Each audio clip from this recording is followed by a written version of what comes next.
So hi, how are you people? Welcome. This is the Laikipia Health Service YouTube channel. We call it the Doctor's Corner channel. This is where we give you or feed you with information matters regarding your health, how to maintain a healthy life and how to cope with, say if you have an ailment that needs to be managed, how to manage that illness in a good way. We do this by bringing you health professionals or people in the health professional to take you through what they have in their knowledge stock, if I may say so that we can be informed, because I believe or we know that an empowered and informed people is an empowered people. Welcome. This is Laikipia Health Service, Doctor's Corner channel. Hi, how are you? Good, thank you. Tell us your name, where you work, and what you do. My name is Njuguna. I am a clinical nutritionist. I work at NTRH, which is now being changed to LHS Nanyuki. Thank you. Yes. Thank you. So clinical nutritionist. What does a clinical nutritionist do? Basically, we look at disease ailments and relate them to how your body is responding, and now get to either one, replace or use food, or I would say nutrients to basically cure, rehabilitate or prevent diseases that come about. Okay, so today specifically we want to deal with mental health and diet. So okay, what is the relationship between mental health and diet? First and foremost, mental health is part of your normal physical health. I mean, you cannot have norm health without having your mental well-being, and there's a definitely huge relationship between what you eat and your mental well-being as a result. So there's basically a really huge I wouldn't say comparison, but relationship, between what you get to eat every day and how that gets to show itself in terms of your mental wellness, in terms of a practical example would be anxiety or depression, self-esteem, emotional eating in relation to that. Mm-hmm. We've got factors or things that we call eating disorders. Eating then disorders, and that will relate themselves in terms of your mental health as well. Okay. So locally, especially here in Laikipia, are there instances that probably you've picked as the clinical nutritionist and you're like, this is mental and diet that is not being balanced? I would say yes, and I'll take this from the perspective of obesity. In terms of obesity, relating that to self-esteem, then from that then to emotional eating. Then I'll also take it from the perspective of stress leading to stress eating, or stress indulging, and indulging here is in alcohol use. Alcohol is a beverage that we cover in school, in terms of it being a source of energy in terms of calories, not really good energy per se, because it will be stored as fat at the end of the day. But as a result of all that, you get to see that more often than not from how people show themselves or from how they react.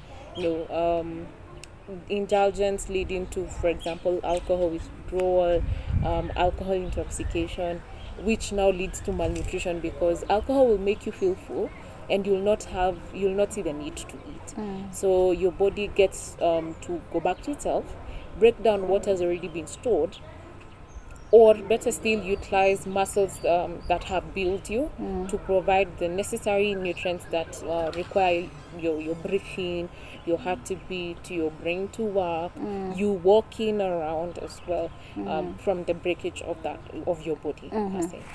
So when we talk stress eating, when we talk emotional eating, I have a tendency of, when I'm happy with myself or when I'm feeling excited, I'll pass by the supermarket and buy myself a chocolate. Is that what you're calling emotional eating, and what is its effect on my mental health?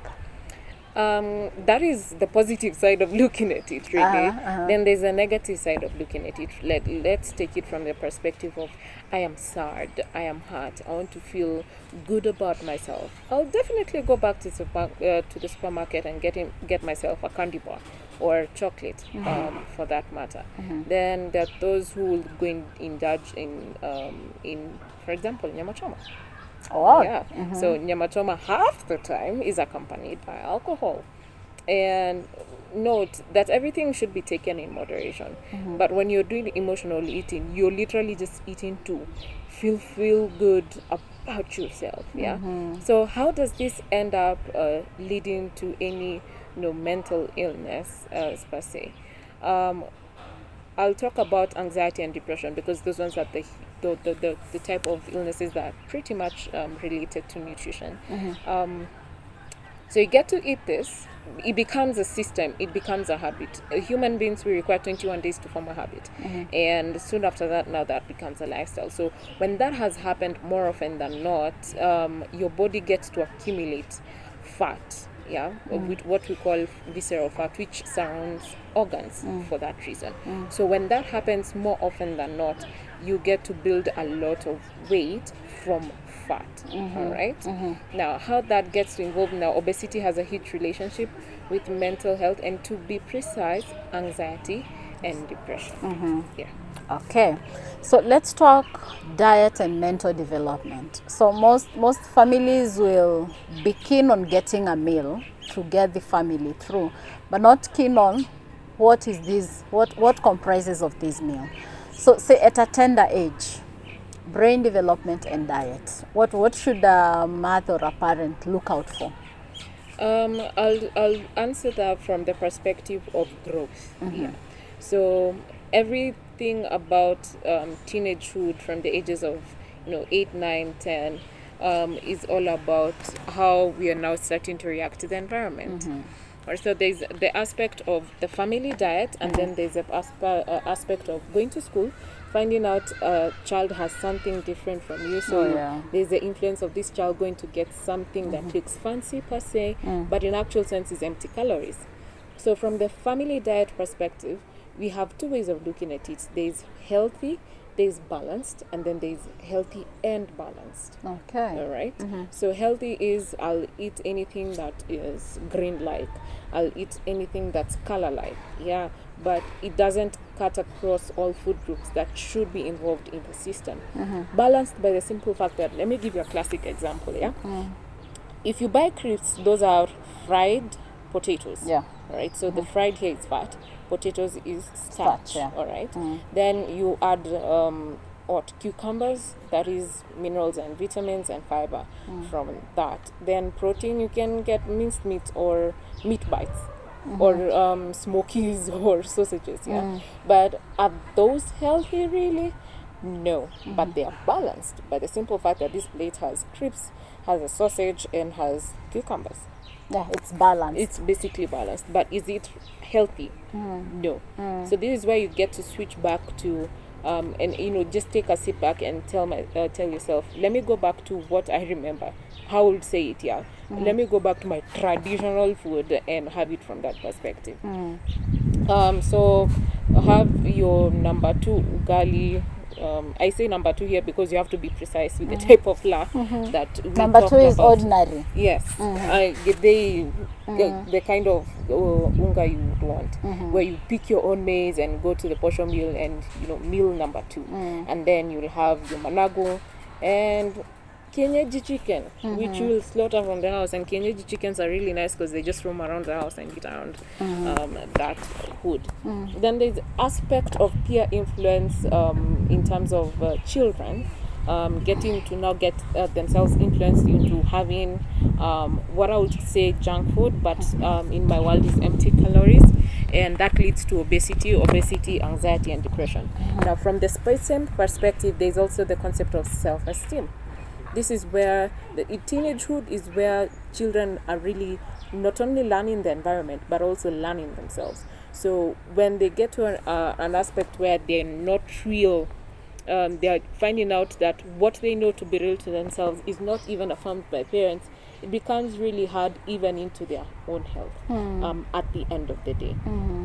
So at the end of the day, really, it narrows down to the choices that are made in the house. And when you make the choice for the entire family, basically you lead an entire family into good health. And that is also inclusive of mental health. So there's these people, I think, especially now with the disruptions in life that have been caused by COVID-19. So there are these people who are finding solace into alcohol. Probably a word of caution to such people who, when the pressures are too much, they can't handle, it's alcohol they turn to. I insist that alcohol should be taken in moderation.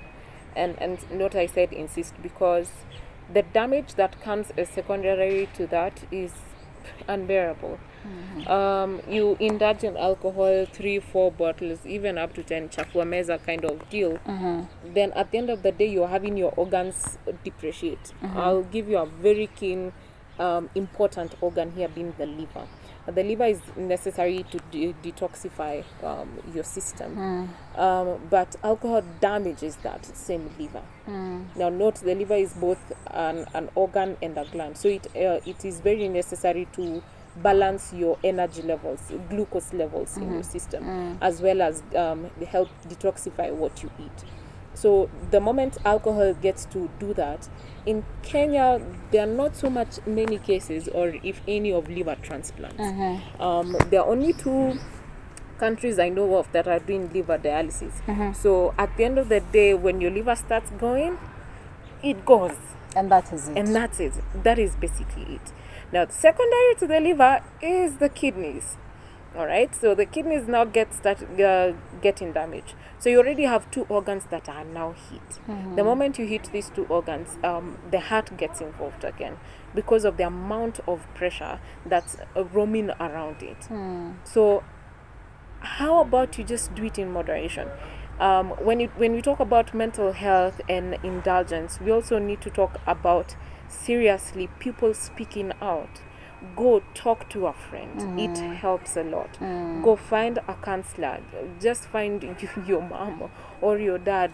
Talk out issues instead of overindulging and leading to damage. Now, when that damage happens, you come and find me here and a team of doctors thinking through how to help you out. I'll try as much as I can not to ensure that there are nutrients that are going to make your liver worse in the process. But hey, this is something that will have prevented from the word go.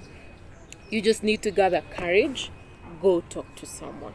And someone is not necessarily your friend only. You have a variety of choices. One person that you feel you can confide in, you can trust, just talk to them. It really, really helps to talk to someone. Okay. Yeah. So mental health and diet, which leads to the other? Proper or poor dieting leading to mental health, or mental health issues leading to poor diet? It's both. It's both. From the perspective of mental health leading to not necessarily poor diet. Of course, it can lead to poor diet, but because by the fact that we've got antidepressants that literally provoke appetite. So you'll find someone eating more often than not, especially for those who have clinical depression and they've been placed on antidepressants. So that makes them eat a lot, yeah? That being a side effect of antidepressants. And then from the perspective of now, that leading to mental health, but the simple fact that there's already classic evidence noting that there's a significant relationship between obesity with anxiety and depression. But the simple fact that there's going to be an imbalance in hormones and neurotransmitters that facilitate you feeling happy, being able to fight or flight as a result. Okay. So we speak gender and we speak dieting and mental health. Is there a gender that is more prone to having issues with that, or it cuts across? so long as we're talking about nutrition in relation to mental health and gender involved, it cuts across both, really. Okay. But when you talk about specifically alcohol indulgence, overindulgence, let me put it that way, because I mean, you're taking it in moderation and you're able to speak out, we're good. But when there's overindulgence, men are more prone to get into depression as a result of overindulgence than women. Okay. But it doesn't mean that there are not any women who actually get in there. Yeah. So here at LHS, you as a clinical nutritionist, what is that exactly you do in handling patients, and is it just inpatient or both inpatient and outpatient? I work inpatient. I have colleagues who work outpatient. Pediatrics has Jacinta and Njoroge involved, yeah. So I work inpatient adult, so that is internal medicine, surgery, renal unit, and in the CCU. So in my practice here at LHS Nanyuki, I meet a lot of alcohol withdrawal, but I also meet a lot of obesity as well. So my work involves taking them through a journey of getting back to where they need to. Of course, we work as a team. I don't work alone. No, I don't. So there's a psychologist who's involved. There's a psychiatrist who's involved. Then there is me, and then there's a team of medical doctors and clinical officers involved. So we basically work as a team to let me talk about myself. So we get to do supplementation of a very important B vitamin we call B1 that facilitates carbohydrate metabolism. And like when one is overindulging in alcohol, B1 vitamin B1 gets depleted. So the prescription here is to ensure that we replenish the vitamin B1 and the person is able to start utilizing, because it's one thing to eat something and it's another thing for your body to utilize. So you start utilizing the carbohydrates, the protein, the vitamins and minerals, B1 being one of them. So as a result, now we get to reverse the malnutrition secondary to alcoholism.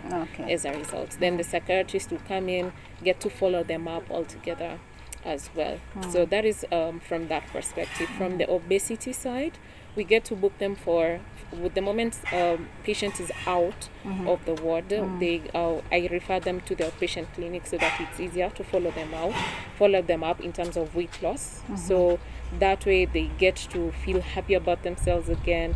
They are more confident again, to live life as well. And that mostly is for women. Okay, for women. So in the outpatient unit, though you don't work there, these are the same services that are available there. Correct. Okay. Correct. Okay.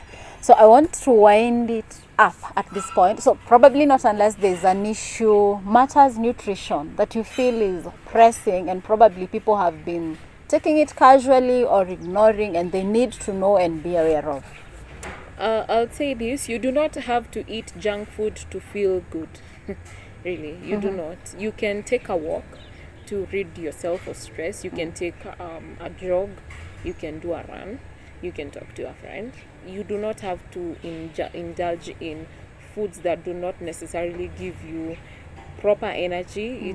They just give you empty calories, which by the way get stored as fat, so leading to more damage than help at the end of the day. So hey, take everything in moderation. Take everything in moderation and always talk to someone. Okay. Thank you for your time. Thank you. So that is it from the Doctor's Corner edition for today. That ka chocolate, that ka pombe that you must pambana with at the end of the day, it might be doing you more harm than good. And as our nutritionist has said, we would rather do everything that we do with moderation, because we all want a healthy life and we all want to live longer. So it's upon us to at least take these instructions, take these advice, and do our best to adhere to them. Till next time, thank you for keeping it at Laikipia Health Service Doctor's Corner channel. Thank you.